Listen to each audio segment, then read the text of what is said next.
Have you ever wanted clarity to try and tease out what's going on in the mess of life? You see, often I think when things have gone on, we're struggling to make sense of what's happened externally and what's going on inside of us. It can just all seem like such a blur. Think of hardships, for example. Hardships rarely come at us as one or two, but we're often facing multiple challenges at once. Now, what weight do we give to those and how they're impacting on us?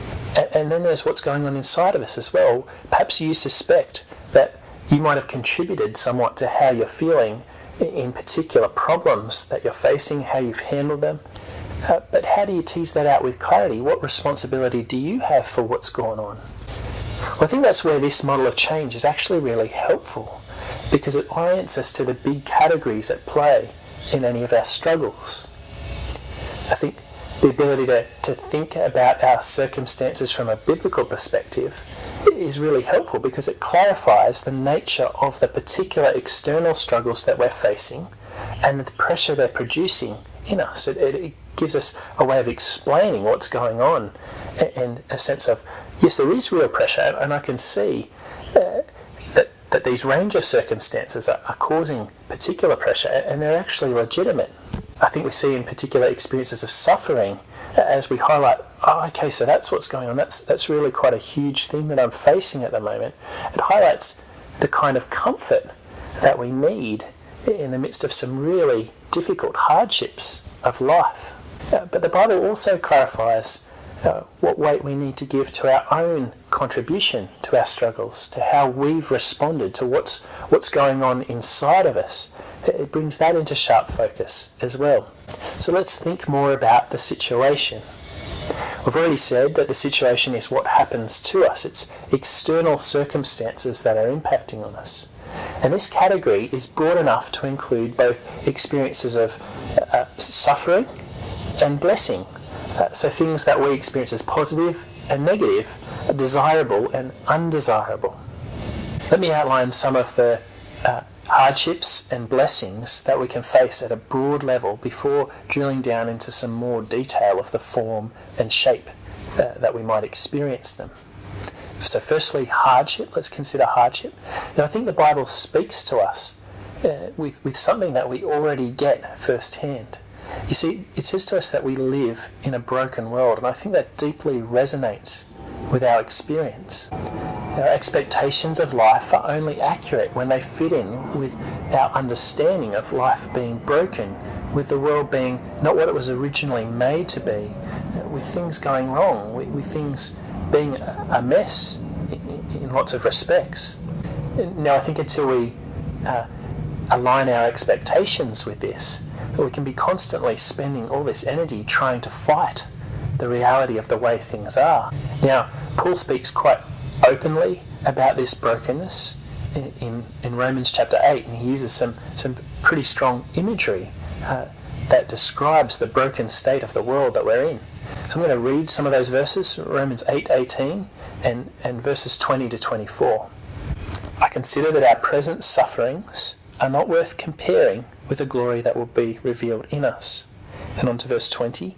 For the creation was subjected to frustration, not by its own choice, but by the will of the one who subjected it, in hope that creation itself will be liberated from its bondage to decay and brought into the freedom and glory of the children of God.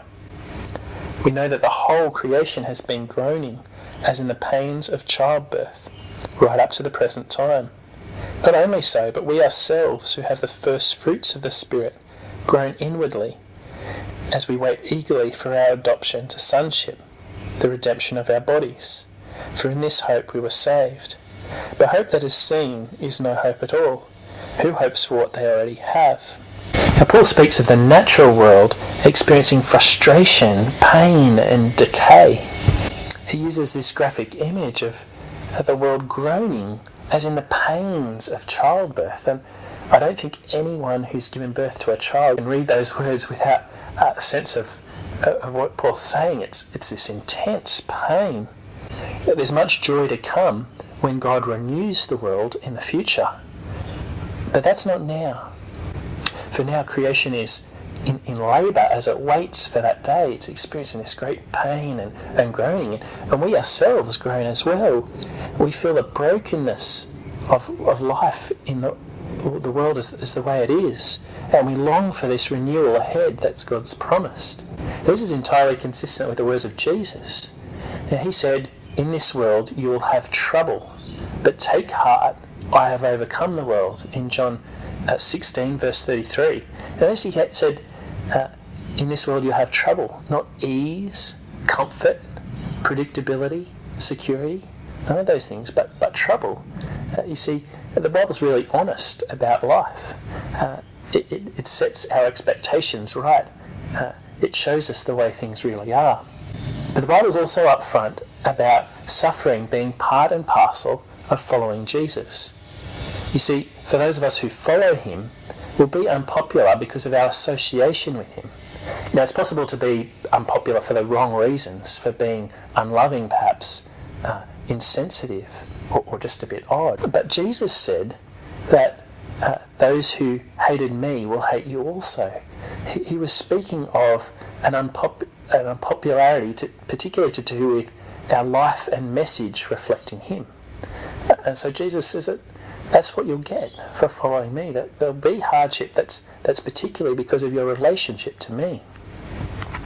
But the good news is that God has a good purpose in suffering.